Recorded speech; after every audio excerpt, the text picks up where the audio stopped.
I think I'll talk a little bit more. We can come back to questions, but I want to talk a little bit about the body-soul unity.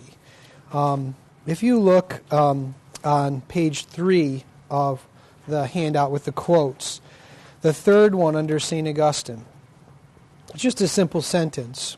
He says, "The manner in which spirits are joined to bodies and become living beings is thoroughly marvelous and cannot be comprehended by man. But this is precisely what man is." Philosophers and theologians throughout time have wondered about this being that we are. And I'm going to give you 4 different basic views of the answer to this body-soul question, okay? But they've wondered,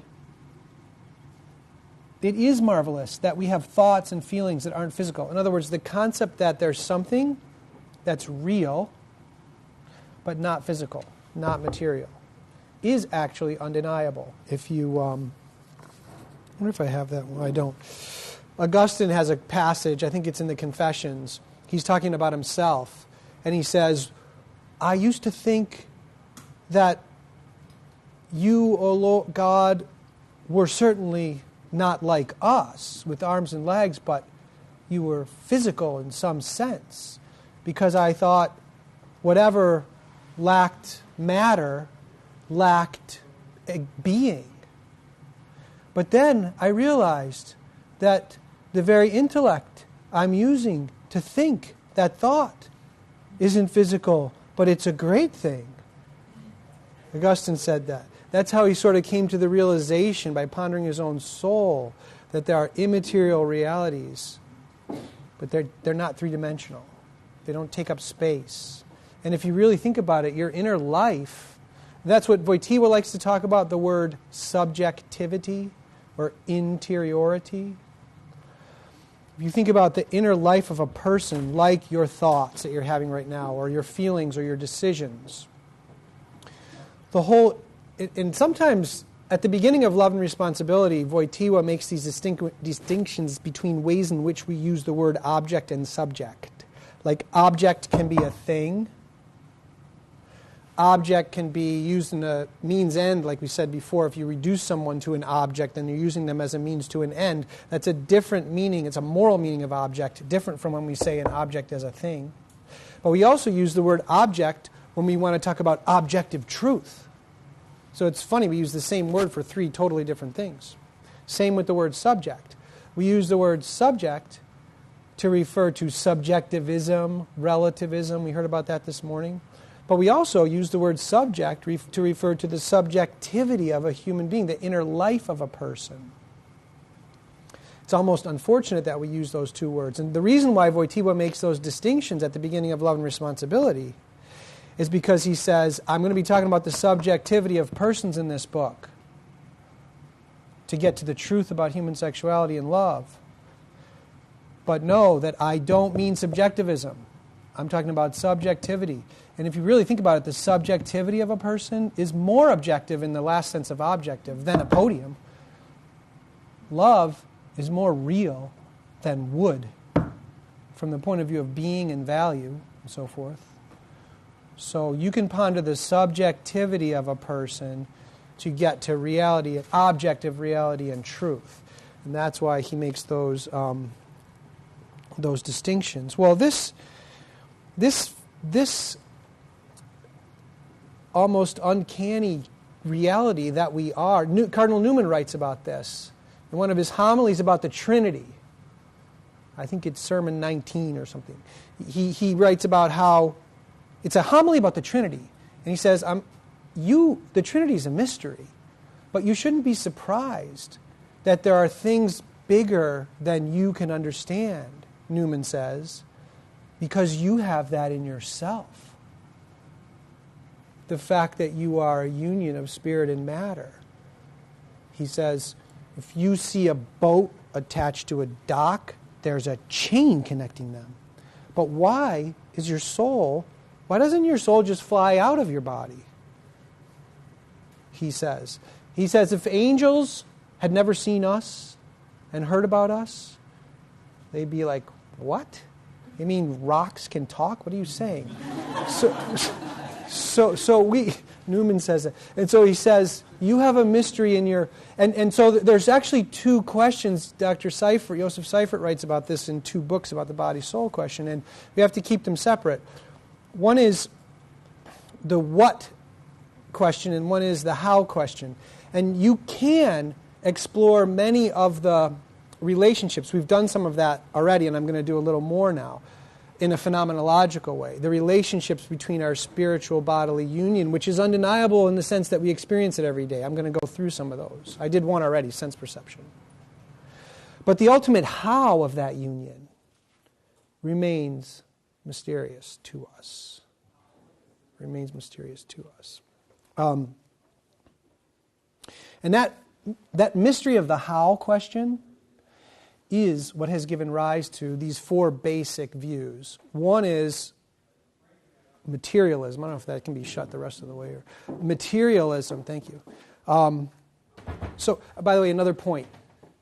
There's 2 kinds of mysteries. One is, maybe more than 2, but one is like an Agatha Christie mystery. You're reading it along and it's mysterious. But you can figure it out ahead of time, or when you get to the end, the mystery resolves. But there are other mysteries in the universe, like the Trinity, which the more you think about them, it's like you think you're getting somewhere, and then it's deeper. Like Augustine, that story about him on the beach, and he's writing on the Trinity, and the little boy he sees has a hole dug, and he's getting the ocean with a shell. I guess they didn't have a plastic bucket probably, so he's getting an ocean with putting water in that. And then Augustine says, "What are you doing?" And he says, "I'm putting the ocean in this hole." And he says, "You can't put the whole ocean in that hole." And the boy said, "And you can't put the Trinity in your mind." And so maybe it was a angel or something. But the idea is there's some mysteries that are beyond us. And one form of mystery is aporia. So aporia are mysteries when the hardest aporia is suffering and evil, and God is all good and all loving. And if you think about one side or the other, they're true. But we have trouble putting those 2 together. That God is all loving and all good, and suffering and evil are real. I'm not going to cover that aporia here, which remains sort of mysterious, especially when you get to innocent suffering. Maybe we can talk about that a little bit on Thursday. John Paul writes about that in Salvifici Dolores. It's very worth reading, his 1984 apostolic letter on the meaning of Christian suffering. But what happens when you get mysterious aporia is a temptation to deny one or the other of the 2 true things to relieve your cognitive dissonance or discomfort. And the best thing to do when you're confronted with a genuine mystery, even if it causes you discomfort, so not a contradiction, a mystery, is to just step back and let it be there and just see how much you can know, or maybe we can't know everything about it. Well, the body-soul union is one of those mysteries, because the ultimate how of it remains mysterious. If you read neuroscientists who are atheists, they say that all the time. We still can't find out how the mind is there. And they're looking, now, So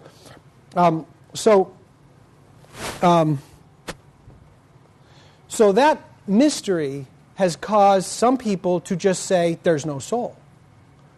The most extreme ones are total materialists.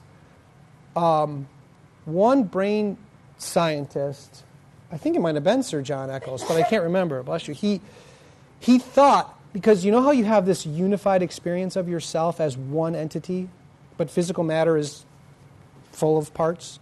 He actually thought there must be a particle in your brain that is your soul, but a physical particle. So he did brain surgery for a long time to try to locate that particle.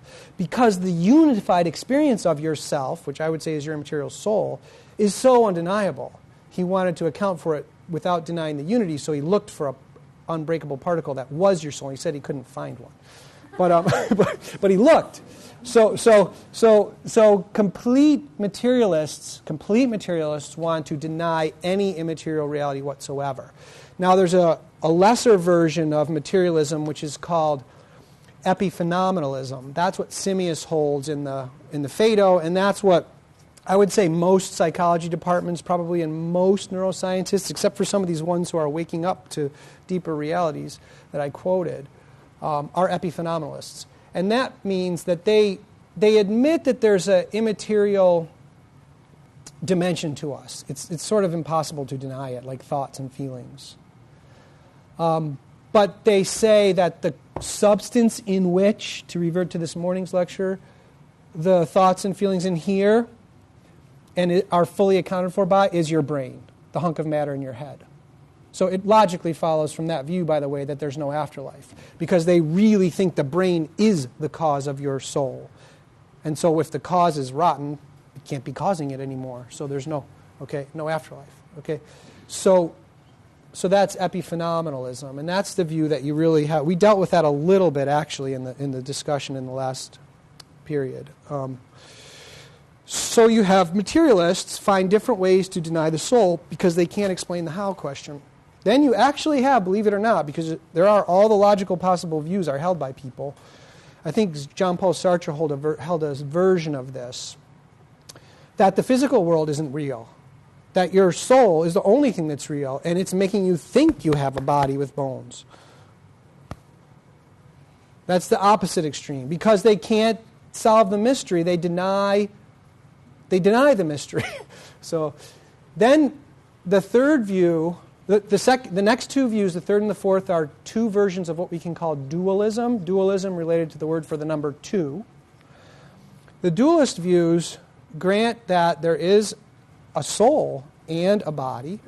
The first one we can call separation dualism. The most extreme version of this was held by Malebranche and some others, called occasionalism. They explain their view with a theological way. So since they can't understand the how, they claim there's no real connection between. Occasionalism is the view that God, who made you with a body and soul, is omniscient and all-powerful, so he's watching every single one of us, every single thought. So when I decide to move my hand from there to there, God knows I'm doing that act of the will. I think I'm moving my hand, but he's moving it in exact timing with my desire to move it, and I never notice. So that's called occasionalism. and that's because they can't. It's silly in a way, but it comes from someone who has seen the mystery of the how. And unity dualism is the view that we as Catholics would hold, and that is that there's an intimate, meaningful union between our body and our soul, our spiritual dimension, which actually was never supposed to be separated. And also one of the interesting things in John Paul II's theology of the body, he has this phrase that appears every so often. He says, "You are your body. You are your body." Now that's what the materialists say. They say you are just your body, there's no soul. Now obviously, when he says you are your body, he's not denying the soul. He can't do that because he's the Pope. So he must mean something different than they do when he says you are your body. And I think what he means is he's trying to find language to express a mystery which is inexpressible in language. That is the intimacy of the union of our body and soul. It's so close, he just wants to say, you are your body. He's not denying your soul. He's saying, that's how close you are your body-soul union. Okay. Now, so I want to, someone at lunch asked, what is phenomenology? And I said, do you have a semester free? Because it's hard to, but But one thing that phenomenology does is try to, which is really the definition of all philosophy. Really, philosophy is sort of, it should be a humble exercise where part one is you just let reality reveal itself to you. You just let reality reveal itself to you and you pay attention as best as you can to it. That's the first part. And the second part of philosophy is to express in language as accurately as possible what you've seen.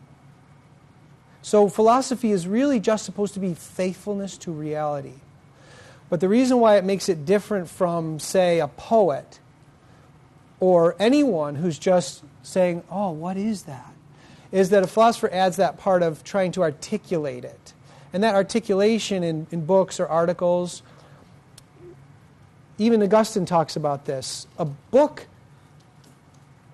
you shouldn't just read a book, the word. You should be looking at the reality. If it's a philosophy book, if it's a fiction, then maybe this is a little different. But a book is supposed to be helping you actually see the reality, not just someone's system. That's why philosophy shouldn't just be building systems for fun, irrespective of whether they correspond to reality. So philosophy is supposed to be faithfulness to being. Faithfulness to being. And one of the things that the early phenomenologists, and Wojtyła picked up on this, was they started exploring subjectivity, the inner life of persons. That's why there's that fundamental essay of Wojtyła called Subjectivity and the Irreducible in the Human Person. It's about 7 pages. It's worth reading, Subjectivity and the Irreducible in the Human Person. And he talks about how the ancient philosophers had more of a cosmological view of the universe, which was good, but now we want to talk about the inner life of persons a little bit more and combine those two. So I want to, it's not on the handout, this is part of a lecture that I give, sort of maybe do a little bit of this phenomenology, exploring some common human experiences which reveal to us that intimate union of body and soul that we are. So one of them I already did was sense perception, which is just amazing that sense perception can even happen. Another one we could call the immediate presence of the soul or the person in the body or the soul in the body. If you think about something as simple as a pat on the back, like let's say you do well in sports and your father pats you on the back. What happens there? You don't say, that hand must like that shoulder. You don't do a logical deduction. You don't say, oh, I saw a track meet or a football game on TV, and one person did a good play, and someone else went like that, and that meant pride, so I conclude pride. No. Think about the actual experience. The pride, and this is one of those things that's hard to put into words, is immediately present in the pat. It's not a deduction. It's immediately experienced. But the pride is a spiritual. It's not physical.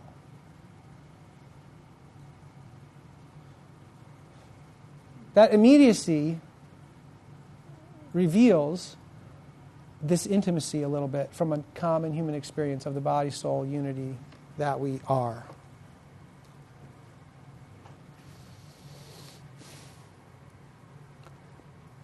Consider this.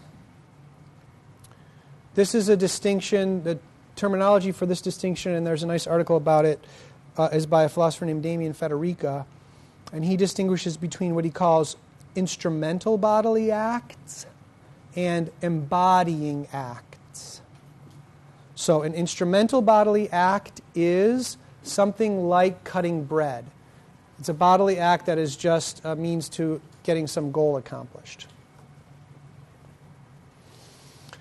An embodying, first I'll give the definition of an embodying act and then a couple examples. An embodying act is a bodily action which carries and is meant to carry a specific spiritual meaning.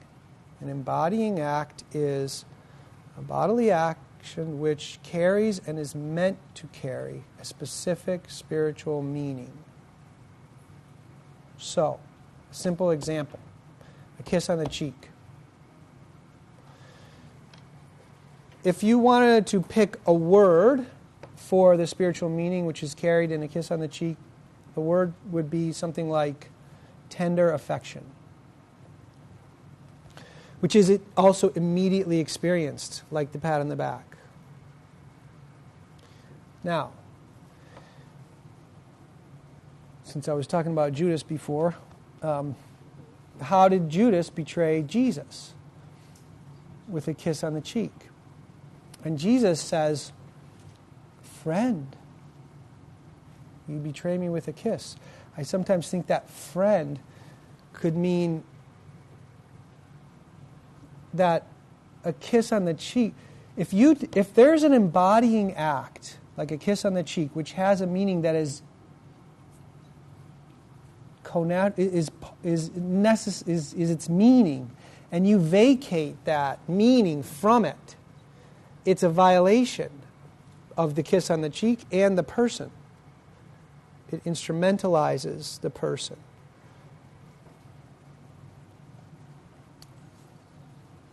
So, obviously, this idea can be developed, and I will develop it a little bit actually in a minute, I think. Because, so here, that's another thing, Dr. Crosby, I was talking about him a little bit at lunch. He writes about, in his book, Personalist Papers, this question of how difficult it is for us to experience our embodiment fully. There's lots of factors that militate against it. And he talks in there about a certain feminist author, writer, activist who was, I think, the leader of Catholics for Choice, so a Catholic group that was in favor of abortion. And she made this comment once. So she's Catholic, so she believes in God. And she said, God does not care what we do with each other's bodies. He just wants us to respect each other as persons. That's the most. I'm so glad that I'm so glad that it's very beautiful. You should read that article by Dr. John Crosby in his book, The Personalist Papers, from CUA Press, because he gives a bunch of different possible meanings of that, and he criticizes each one of them. But obviously, it's the most. But obviously, and it sort of can make you feel a little bit sad or compassionate for the woman who said it, because obviously, first of all, it's the most concise, you could say, expression of that separation dualism you could actually ever think of. And obviously, she's saying that because of sexual liberation and abortion and so forth. But, if you, which I don't recommend because we're all Christians, but if you went up to her and slapped her in the face and she got mad at you and you said, no, that was just my hand in your cheek. I respect you as a person.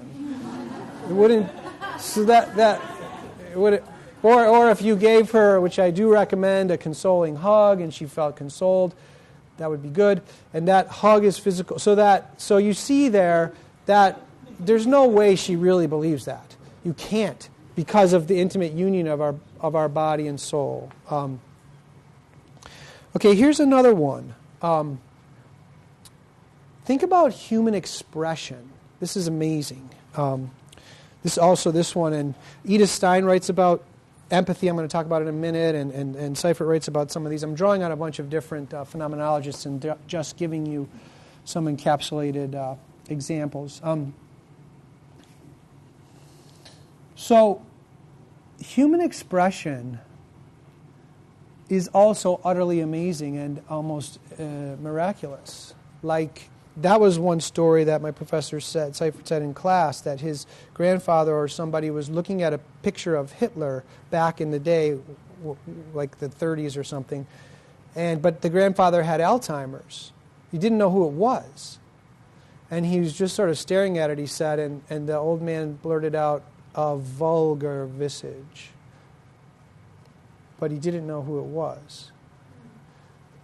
Or John Paul II once, I read an article, he said that the meaning of Mother Teresa is in her eyes. John Paul II said that. What do statements like that mean? How is it that things like rudeness or kindness or love or happiness, all spiritual things, are immediately present in a face or an eye, a look in an eye, or a tone of voice or a posture, all physical things? It's utterly amazing that our expressions in our body get to be the way they are because of what we think, feel, and decide, which are not physical. It's utterly amazing. A face, like molecules, aren't happy in the strict sense. But if you say someone has a happy face, but the face isn't happy, but yet the face is happy. That's why John Paul. But the soul is happy. And that's why he says you are your body. That's that intimate. And this is what makes empathy possible. So there's different theories about exactly what empathy is. It's a rich topic and how it differs from sympathy and so forth. But one meaning of empathy is it's feeling knowing. It's feeling knowing with your feelings the feelings of another. Okay, and that can happen because of this intimate union of body and soul. I'll give an example in a second. And it has that immediacy to it. And it happens because of human expression. Empathy can only happen because of human expression. So you could, for example, a friend of yours, you could think they're perfectly fine that day. You're going around, and then suddenly it could be something as simple or little as a quiver in their lip. And you're overwhelmed with the feeling knowledge, they're sad. What is that? That can happen because our spiritual feelings are right present in our bodies. And then your soul can immediately experience their feeling. Once again, that's not a deduction. That's not, oh yeah, I was looking in the mirror once when I was sad and my lip quivered, so they must, no. It's immediate, isn't it? And I'm not saying that, I'm not saying that every single dimension of your spiritual life is present in your body. No, there are deep, intimate levels of it which you have to share with others in other ways. And I'm also not saying that you can never be mistaken or be tricked. You can. I'm just saying that when empathy happens, this is how it happens. And it's because of the immediacy of our soul right in our body. And we have this experience. Let me do a couple more and then I'll... Okay,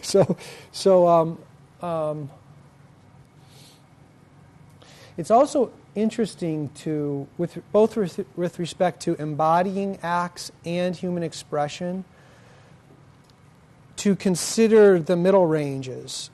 So, for example, like in Bulgaria, does anybody know how they say yes and no? This means no, and this means yes. It's the only country in the world. So every other country, they do it the way we do it. Yes, no. So that gesture can switch out its meaning to the opposite with no problem. But think about something else, like, for example, the Last Judgment scene in the Sistine Chapel, the back wall, the guy who's going to hell with the snake around his legs, that expression of utter despair that Michelangelo painted into that face. We could never say, from now on, that look is going to mean happy. That's not interchangeable like this is. So there's a meaningfulness between the deepest human feelings and their expressions, and not such a meaningfulness between waving or nodding or something like this. And it's an interesting thing to just think about and talk about. But all of these show the intimate union. So another one, I mentioned earlier the uniqueness of persons, which Max Scheler writes about, and Wojtyła writes about, and John Crosby writes about. And I only touched on it briefly, but there's the common features that raise us all above every being that isn't a person. But then there's the unrepeatability of you, like your unique you-ness, like your personality, the thing that the people love in you. And that's why when, like, if someone passed away and you went up to them and said, "Oh, I know to console them, I know someone was the same height, went to the same college, just come and meet them, you'll be fine." No. That assumes that with persons, what you knew and loved in the other was a set of repeatable traits that could just as well appear in someone else. But the truth of the matter is, the deepest source of love in another is that unrepeatable, unique person. With things like chairs, like Aristotle has the principle of identity. Of course, if you all left the room and I switched those two chairs and said, "Did I switch them or not?" you wouldn't know. Because the thing about chairs, which gives them their worth, it's funny to use the word worth for a chair, is precisely the things that they all have in common. If one is a little bit broken, just chuck it and get another one. And if we have so many of them, you don't even think about chucking it, because one goes down in worth if you have many of things that only exist as a means based on their communicable traits. But if somebody that you love is standing there alone, you know them very well, and then suddenly 10,000 other people come, do they go down in worth? No.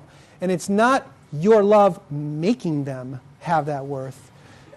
It's your love makes you able to grasp their worth, which is within them.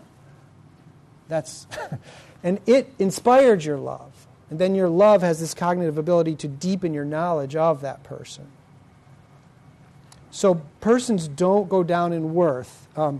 Let me just finish the last one, and then I'll do these two questions, okay? But the thing I wanted to connect to the body-soul, sometimes I haven't done this in a while, but I'd ask the undergraduate students, think of someone you love very much and tell me why. And they'd say things like, "I think it's the way they laugh or the way they walk." Now, the reason they say that is because that uniqueness of a person is somehow impressed in all of the communicable traits, all of the common traits. In some mysterious way, the uniqueness of each person is somehow present in their laugh and in their walk. And then the other reason why you have to say that is because, and this goes back to this morning's lecture, the thing about universals that can be instantiated more than once, like chair, chair, chair, chair, chair, or even human, human, human, human, human, Scheler makes this point. Universals that can be expressed more than once are able also to be expressed in language. Maybe not completely, but you can say a lot of things about them. But this utter uniqueness of another person is ineffable. Even just try it. Try to put words to the soul, the unique personal soul of somebody you love. Try to put it into words. You can't. So one of my friends said, maybe their name, like if two people know the same person and one says, "That's so John," and they both go, "Oh yeah." Their name maybe, but there's not any words because the uniqueness of a person is ineffable. It's not a universal that can come again. There can't be two of you. So it's ineffable. But that doesn't mean, so ineffability, this would be a huge mistake if somebody thought ineffability meant unknowability. Huge error. You deeply know and love the people you know and love. The mere fact that you can't put them into words doesn't mean you don't know and love them. It's just one of those things in the universe which happens to be ineffable. The uniqueness of a person. And that uniqueness gets impressed in all their common traits. And that's one of the ways we grasp their uniqueness, through their common traits. Now, to connect this to an ethical issue, I always do this with a little bit of fear and trepidation. This is because I'm going to be talking about a difference between men and women, which is fertility. So the difference between the fertility of men and women, one difference is that the fertility of women is experienced by them more than ours is because of their cycle. So the reason why I bring this up is because of what I said at the very beginning. I'm going to say a little bit more about it in a second. At the beginning of today, the first part of this earlier lecture, I said that the magisterium gives us answers to questions like Humani Vitae said contraception is immoral.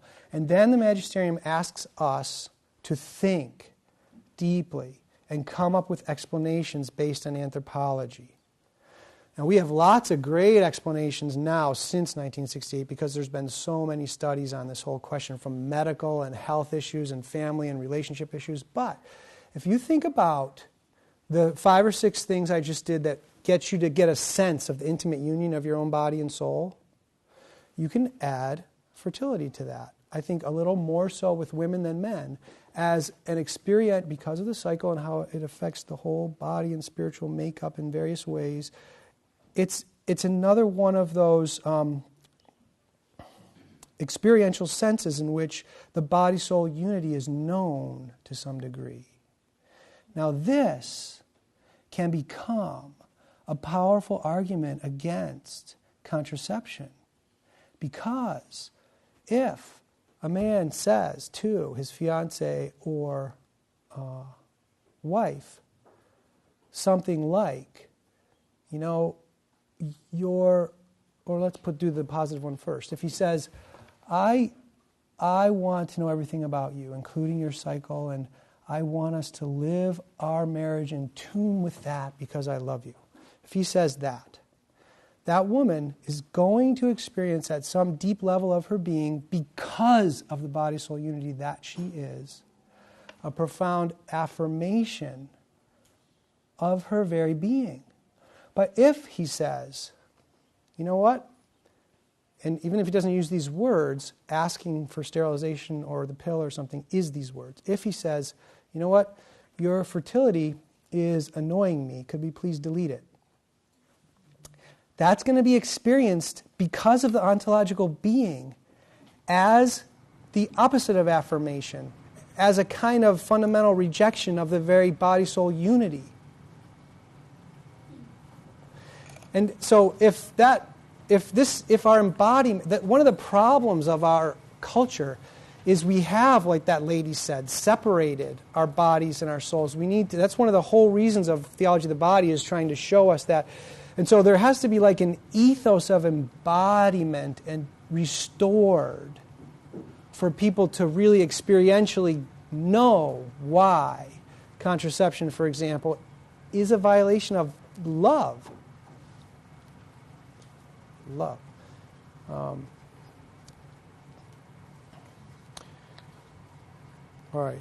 There were a couple. Do you still have your question? Yeah. Okay. So, first, maybe I'll just point something out, just because you're a philosopher, and so I'm guessing you appreciate clarity of language, which is that I'm thinking when you use the word fertility, what you really mean mostly is fecundity. Where the difference there is that fecundity is the ability to conceive a child, and you might think of it as non-actualized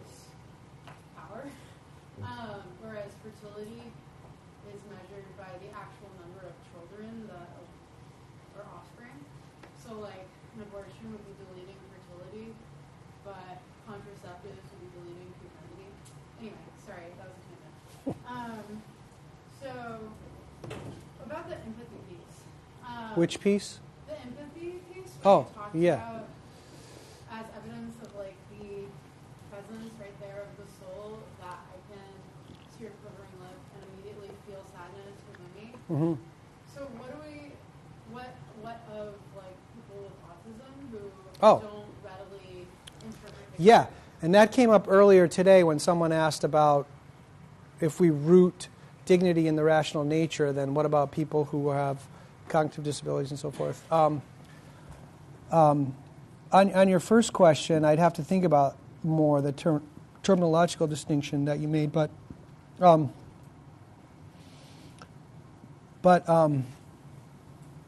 contraception and sterilization is meant to break or disable a healthy bodily system, which could, I think, legitimately be called fertility. And that breaking, you can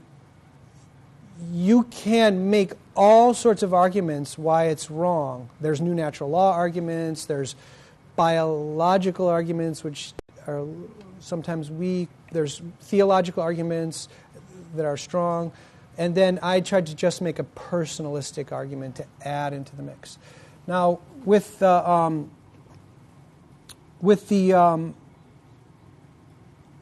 that's why in the whole first part of the talk, before the break, the inalienable sources of worth, and this is something we're going to talk about on Thursday when we talk about euthanasia and why it's wrong, and I'll try to do a personalist argument for that too,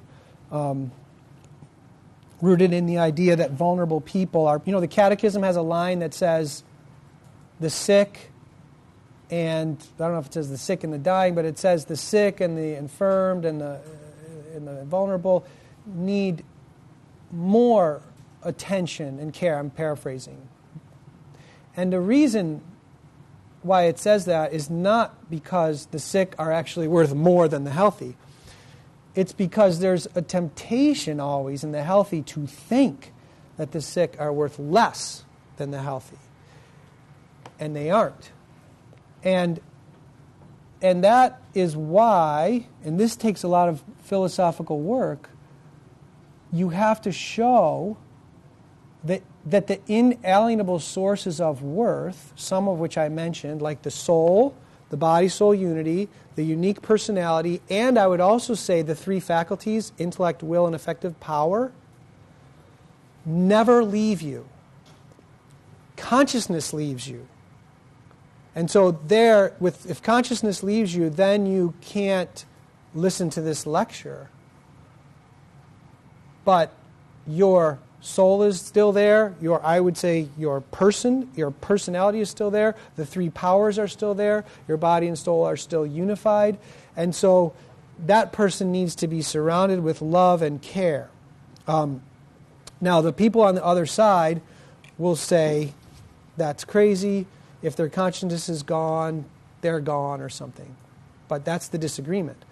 And so that's a helpful distinction between alienable and inalienable sources of worth. And if you say that the only sources of worth that people have are alienable, then it would be true that some humans are worth less than others. But if there are some sources of worth that are inalienable, then... Oh, and I never finished that other point. We should not... We are the personhood theorists, not them. The whole concept of person came into being in like the 4th and 5th centuries AD when the church fathers were trying to defend against different heresies and show that Christ is one person with two natures, and they also wanted to show how the divine being is three persons. God's is three persons. So it's very unfortunate that that the people who reduce personhood to nothing more than a certain level of consciousness, and that's it, get to be called the personhood theorists. They have no view of personhood compared to the church fathers who have the whole, okay.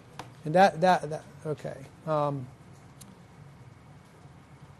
Yes, so I'm not going to go into a lecture on all those, but that would be the basic thing, that people with various disabilities still have all of the inalienable sources of worth, and those are the ones that give us our dignity.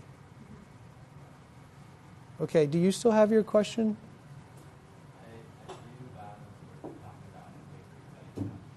No, you can.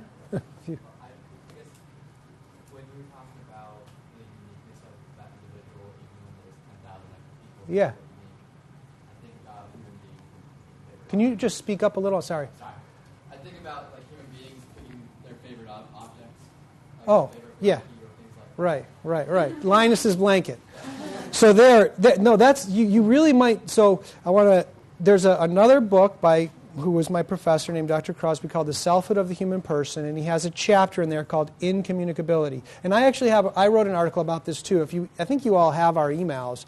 If you email me, I wrote an article which it's hard, like these lectures are sort of like the appetizers. You got to go a lot deeper to get, so if you want to read more about it, you can write to me. But, Linus's blanket, okay, obviously he doesn't want any other blanket. But it's not because there actually is some intrinsic preciousness to that blanket, which if you could just see it, there's a derived uniqueness that comes from spending time with a person that is analogous to incommunicability. You're right to notice that. But the uniqueness that is in a person is not there because they spent time with you. Now, it gets more subtle, though. So I would say that when God creates a person, you get the soul, the body, and the unique person, like you. And then, so some theorists say, which I disagree with, that it's just a blank soul and a body, and then you come out of the womb and turn left, and then you meet this person, and that's what makes your personality. But I think who you are is there from the beginning. Now, it can, and Shaler talks about this, it can be like formed in certain ways, obviously over time, your personality, but there's a core you, which is you, who God was thinking. He didn't make a cookie dough, he made you. And that is there from the beginning, who you are. And Linus's blanket doesn't have that. It gets a derived uniqueness because it spent so much time with Linus. Do you want to follow up? I want to agree with you. Okay, yeah. I like that point of view. I just thinking from the other perspective. Yeah. Me as a human being, and I'm looking at another person and their uniqueness. Right. Is their uniqueness derived from me, from my worldview, because God stands in a different, their own unique cookie dough, or because I'm associating these things and I was like, that ineffability is coming from my own. Yeah. Well, we would have to. One thing that's kind of interesting, another author writes about this, how each person you meet, or let's say, gives you a distinct feeling in your heart that only goes with that person. And I would say that feeling is generated by that person. But those are good challenges. And other people come up with other ones, like there's other forms of uniqueness around, like the most beautiful chair that was made by only this artist. How is that different from it'll never come again? But we would have to do a longer lecture. But I would say that I think with persons, this uniqueness is different in kind from all those other kinds. And it is not created by you, and it is what inspires love. Like if you just heard about somebody, the most you could do is admire them. You'd have to meet them to love them. And the reason for that is because you'd only be hearing about traits. There's some core, it's like the opposite of a specimen approach. Like breeding people for traits is horrible, even to the ones that are kept, because you only kept them for the traits, not for the person. That core personality is, I think it's there from the beginning. It's the source of love. It's maybe the deepest source of dignity. But the other ones are also. But there are some good articles to deepen it, which we maybe can't go into now. But yeah, no, there's lots of good forceful objections to it that people raise. I forget, maybe Father and then you. Yeah. If I understood you correctly earlier when you were talking about being, Can you? This thing is kind of loud. yeah. If I understood you correctly earlier when you were talking about being qua being, Yes. you talked about at least three categories of how a hierarchy of being has been understood. Right. You talked about person. You talked Ac- about substance. Right. Aristotle. Right. And then essay of Aquinas. Right. I guess you're thinking about esse ipsum subsistens. Or actus essendi, Right. the act of being. And then you said that person, Right. actually, in your thinking, Right. if I understood you Yeah. correctly, is the highest category of being. Right. Okay, can you elaborate on that?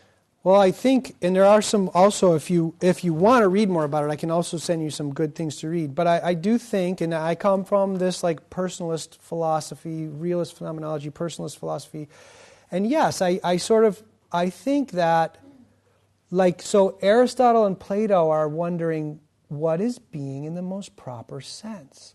Like, what's the most really real? And Plato thought the forms, because they're perfect.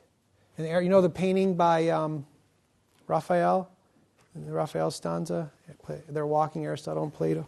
And Aristotle's like this, and Plato's like this.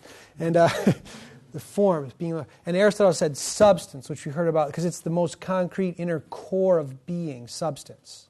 We heard about that a little this morning. It's real, even though it's not perfect. Those are good answers, and they are very high. And then Thomas, esse or actus essendi, the inner actuality of reality. But I will say that I think personalism, by the way, you know David Brooks, the guy who writes for the New York Times, he just wrote an editorial in the New York Times a couple days ago saying we need personalist philosophy. And he's got a pretty good understanding of it. And I was even talks about Wojtyła in there and some of the others. But there has been, I would say, this idea, and there's also a nice new book recently translated into English called Introduction to Personalism. I forget the author's name. It was originally in Spanish. It's a good, helpful introductory book. But yes, I do think that philosophy has sort of progressed through these different answers to the question, what is being in the most proper sense, to person is being in the most proper sense. And there are various different ways of explaining. Like a person is a substance. Like even just before, this is a substance and a person is a substance.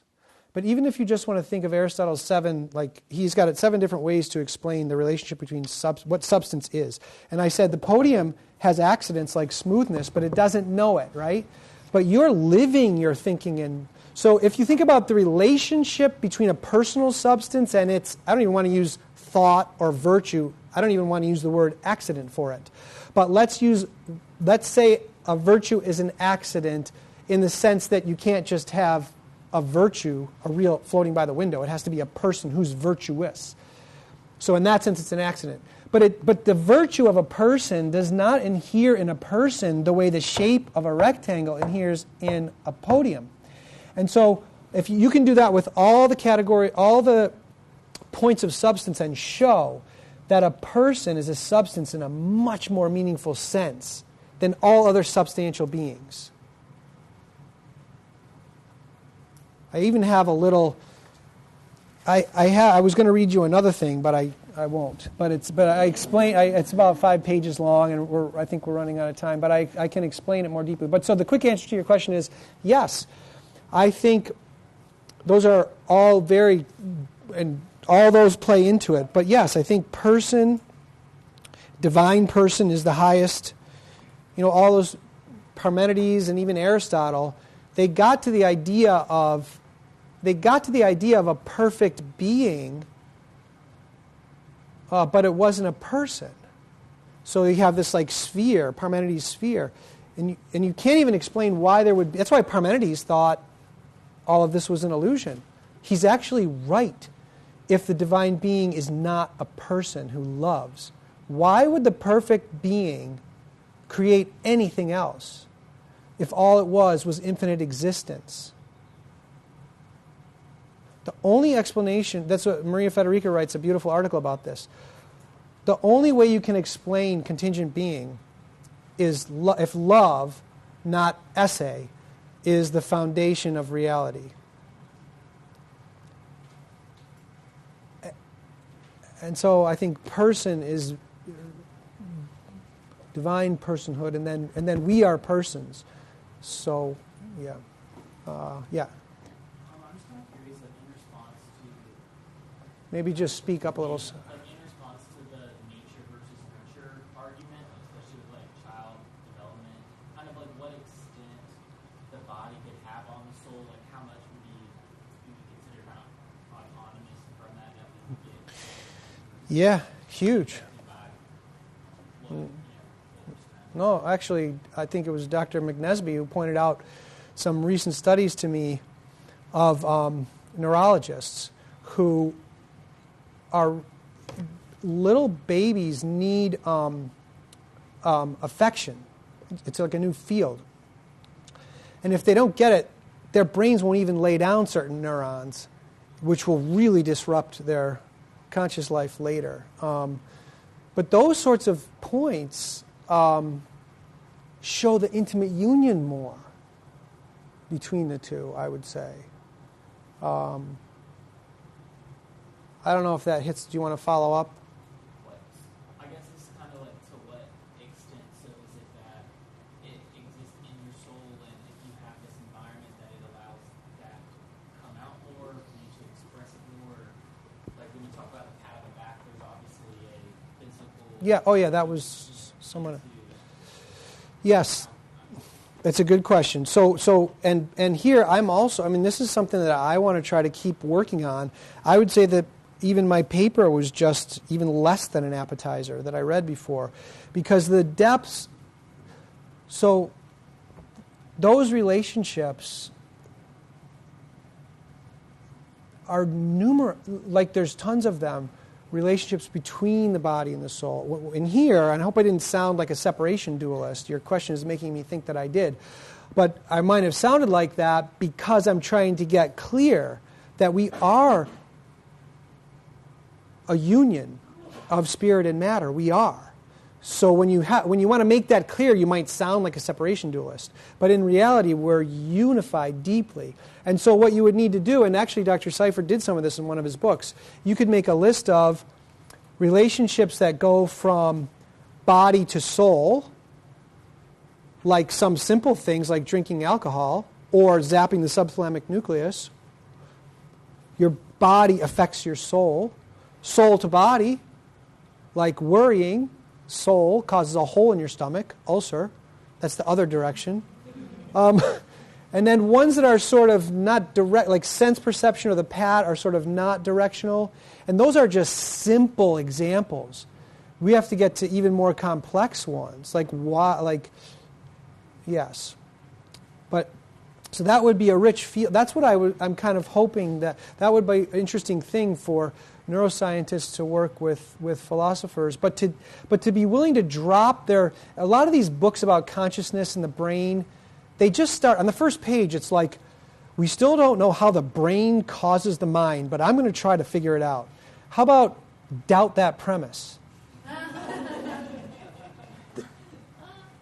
And then look for the relationships between them. So, but it's a deep relationship. So that's a huge question you asked me. And there's answers in all the directions. But we shouldn't start with the premise, oh, someone saw someone and part of their brain lit up. I know, there's no soul. It's too quick of a jump. So, all right. Yes. Along the lines of the body and soul affecting each other, what would you say as far as like the same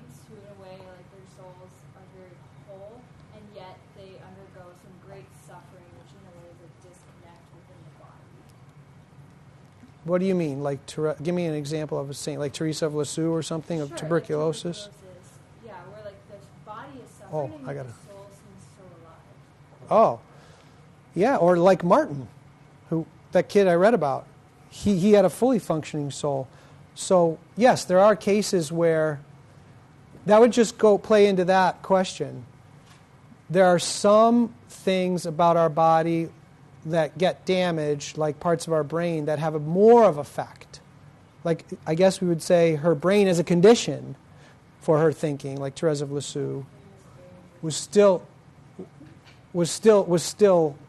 whatever condition that was needed for her to still be able to do that was still there. So her lungs can be really damaged, but she could still be a saint. But I even think, which I alluded to before, that so it's true that without a healthy brain, we cannot engage in the full range of conscious acts without a healthy brain available to people. But I would say that the most important dimensions of the spiritual life, it would be false to say that the most important dimensions of the spiritual life are closed off to people with brain damage. Maybe I'll end with this quote, because I think we're out of time, and then I got to make one announcement. But this is quite striking. And it's actually, this is what I opened my chapter in that book with. So there was a woman named Maria Teresa, and Pope Benedict went on TV. He went on a TV talk show. He's the first pope who did it, and he took about 7 questions. He knew him ahead of time, but it was kind of neat that he was on a talk show. You can see it online still. Really hard questions. Like a little girl asked him why a Japanese girl, why all of her friends had to die in the tsunami. You know God, why? I can't remember what he said to that one. But they were hard questions, and he gave very beautiful answers. But this one lady said, "Your Holiness, has the soul," Maria Teresa is her name, "has the soul of my son Francesco, who has been in a vegetative coma since Easter Sunday, 2009, left his body, seeing that he is no longer conscious, or is it still near him?" That's what she asked him. So her son had been in a coma for 2 years. This is what the Pope said. "Certainly his soul is still present in his body. The situation perhaps is like that of a guitar whose strings have been broken and therefore can no longer play. The instrument of the body is fragile like that. It is vulnerable, and the soul cannot play, so to speak, but remains present. I am also sure that this hidden soul feels your love deep down. Even if unable to understand the details, your words, etc., he feels the presence of love. Your presence, therefore, dear parents, dear mother, next to him for hours and hours every day is the true act of a love of great value, because this presence enters into the depth of that hidden soul. Your act is thus also a witness of faith in God, of faith in man, of faith, let us say, of commitment to life and respect for human life, even in the saddest of situations. I encourage you, therefore, to carry on, to know that you are giving a great service to humanity with this sign of faith, with this sign of respect for life, with this love for a wounded body and a suffering soul." So that sort of hits your question, I think, from a lot of angles. And that's maybe the last point is, I won't do you can read them, and we're going to talk about nutrition and hydration later, but the thing about Catholicism that irks a lot of people is some of the situations are sad, like that. And they say, why can't we just kill the boy? And the Pope says, no, because it's a person with the dignity of a person. All right, that's going to have to be the end of that. Thank you. Thanks. Do you want me to tell him about the journal or not? Yes, sir. Yeah. He wants me to tell you about the journal. I'll just do it quick. So we thought of this idea of a journal. You got a journal? And it's really simple, and it came to me just because of something that I do in my class. I forgot my notes, but basically the structure of the lectures, remember, and the book are foundational, clinical, and future. Foundational, clinical, and future. And then the purpose. We also had a 3-part purpose for the boot camp written up. One is faith and morals, get an understanding of Catholic faith and morals with medicine. That was point one. Point two was support. Like, look, there's more of us. And we can get to know each other and support each other and stay in touch. And point three of the boot camp was evangelization, like helping, like courage we were talking about when you're in medical school and so forth. And so the idea of the journal was just, if you can find 5 or 10 minutes at the end of each day, maybe in your room, think through the talks for that day and just write down how you think they affected your view of foundational clinical future or faith and morals, support, evangelization. It doesn't have to be a lot, but just to reflect a little bit and express. And then on the last day, I think we set aside an hour where we'll bring the journals, and if you want to, you can share some thoughts or we can have a little group discussion. But that's something we haven't done before. I just wanted to add in that reflection dimension. And it's optional, obviously. Okay, good. Here. Thank you.